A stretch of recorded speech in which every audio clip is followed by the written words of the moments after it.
If you've been interviewing for a new job, especially if you're somebody who is trying to get into a new career field and you're trying to make a career transition from one career that you were in to something that is different, maybe entirely different than what you were in.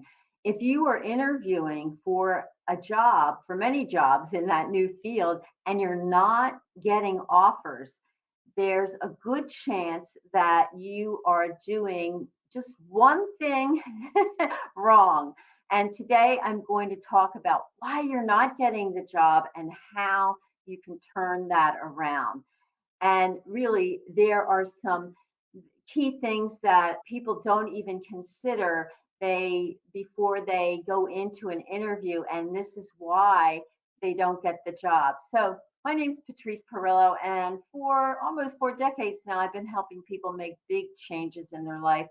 And what I know is that it takes a lot of work, and there is a sequence. There is a sequence that can help you get from where you are unhappy, unfulfilled, to more fulfillment, more meaning, and more satisfaction.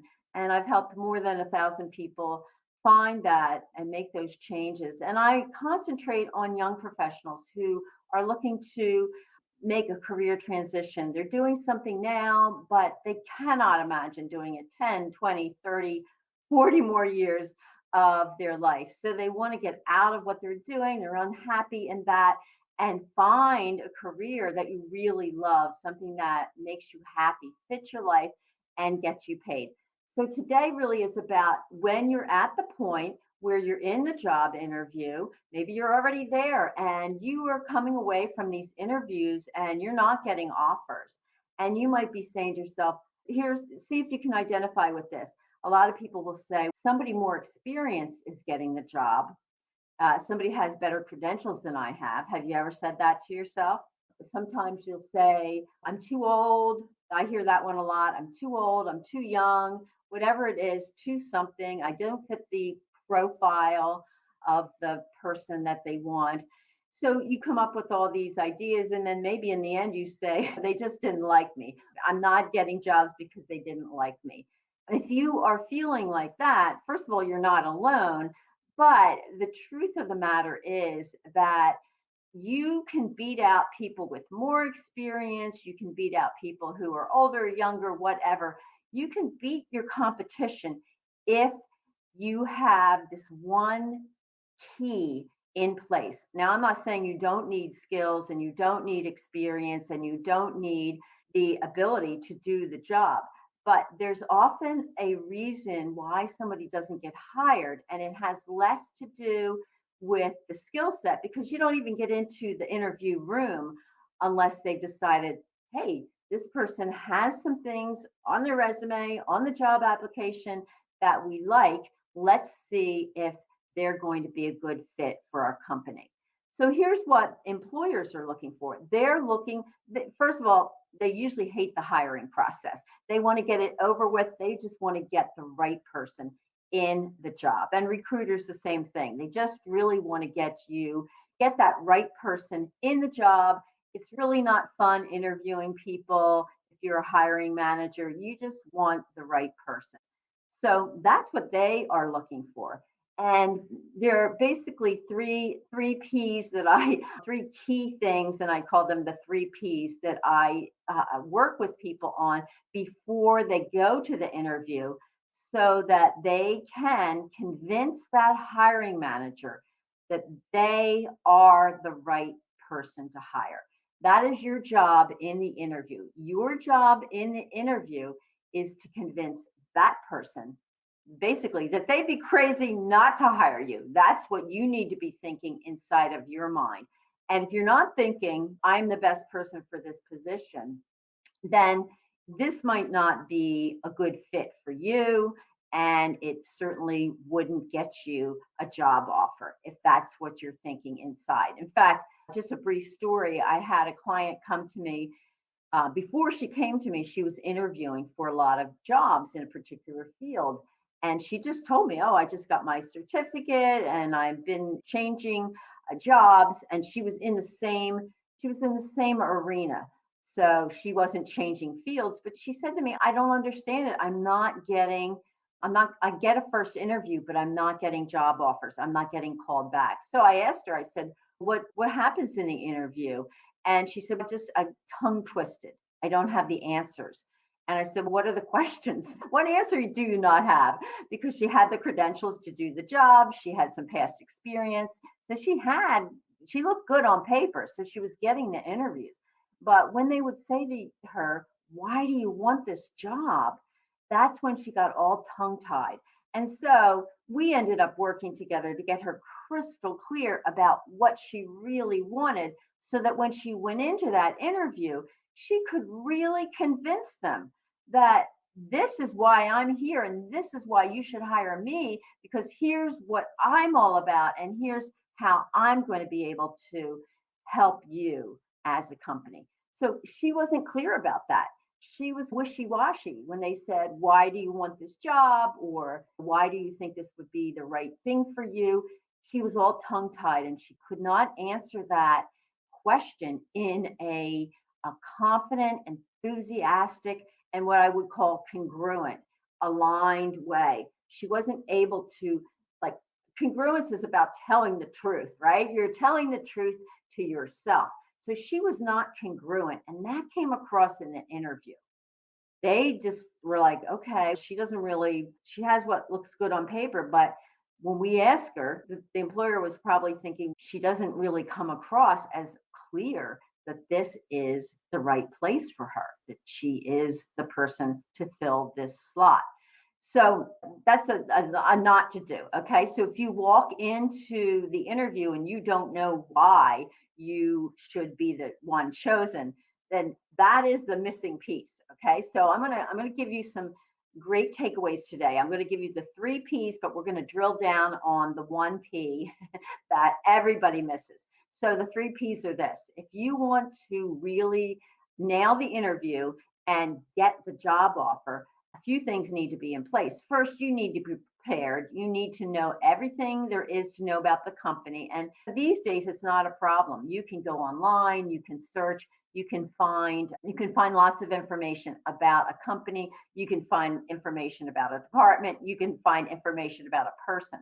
Go to LinkedIn. Go to all the social. There's job sites too where companies get reviewed, and go to the company website, talk to people. Do your preparation. Learn everything you need to learn about them first. Then you need to predict, what are they going to want to know about me? Okay, of course they're going to want to know all the skills and experience and what it is that you can do for them and how you would fit. Yes.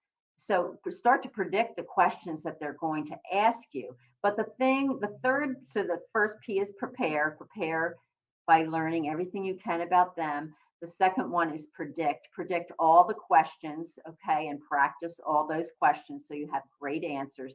But the third thing, and really the first thing that you should ever do, it's called positioning. Okay, so remember I told you the story about the woman who they said, like, why do you want the job, or why are you interested in making this change? Why are you interested in coming here? And she got all tongue tied and she could not explain. And they were asking her basically why she went into the field that she had chosen. And she really didn't come across with any congruence, any enthusiasm. She muddled through that question. So the third P is positioning, okay? Preparation, predicting the questions, preparing by knowing about them, predicting what they're going to ask you, and then positioning. But the first positioning is you've got to position yourself to yourself. You have to know, why am I the best person for this job? What am I going to say when they say, why should we hire you? Why should we choose you? That's what they're thinking inside. Why should we choose you over somebody else? So even in your mind, you can do what we call a presumptive question, an assumptive question, right? You can presume or assume that they are thinking, why should we hire you, right? So that you can preempt that question in some of the information that you give to them, some of the conversation that you have with them during the interview. You can insert the why that you're the best one for this job. Now, I teach people how to do the interview and how to position themselves so that they come across as the best candidate. But the first thing that you need to do, okay, I want you one of the key takeaways today is that you have to position yourself to yourself first. You have to be crystal clear about why you want this job and why you would be the absolute best for this job. So I'm going to give you a story, a success story about somebody who really was convinced that he was the right person for this job. And this is a story long ago, true story that I knew this person. They were not a client, but I knew this person many years ago. And he was a stutterer.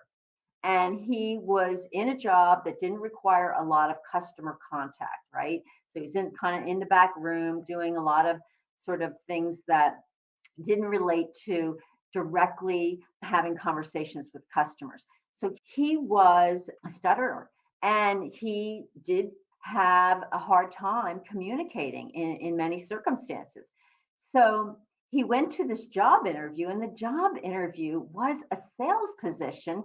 And he happened to be a musician, and it was a sales position with this company, and they specialized, I think, in sacred music. So it's this well-known company, and he knew he was an organist, he was a pianist, he knew sacred music, he knew classical music, et cetera, et cetera. He had the goods, but he was going to have conversations and sales conversations and having really exchanges with customers. He wasn't going to be in the back room. So he went to this interview, right?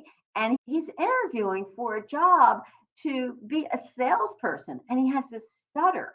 So what I learned later, because I did talk to his boss who eventually hired him, she actually did hire him on the spot that day, or shortly after it. He went in physically, this is years ago, physically went into the site. He had the conversation with the hiring manager, his potential boss.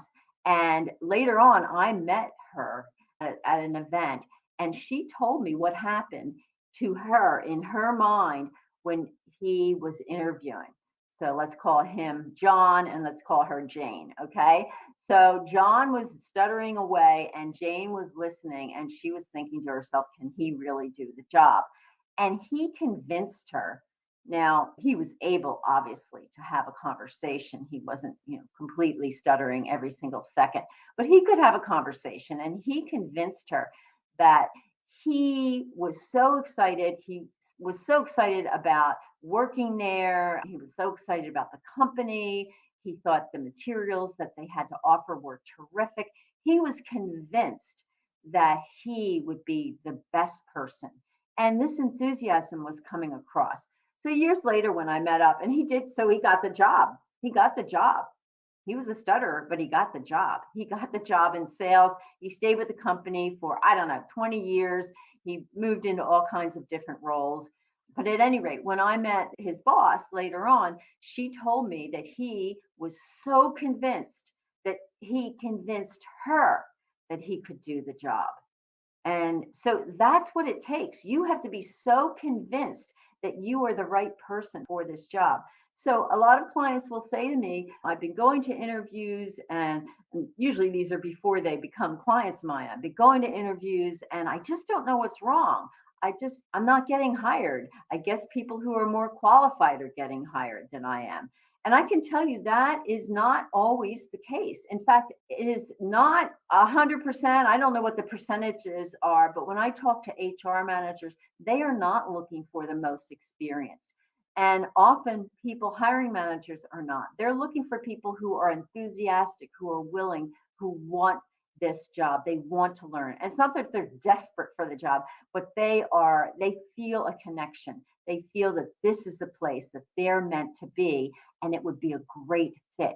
So if you enter an interview and you have this congruence, you're 100% sure that this type of work, this company, right now, it just looks like the best possible fit.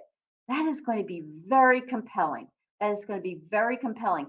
And believe me, between the people who are more experienced or older or younger or whatever it is that you think is going to beat you out, if you are convinced in your heart of hearts that you're the right one for the job, you will be you'll be a top candidate for that job, no matter what.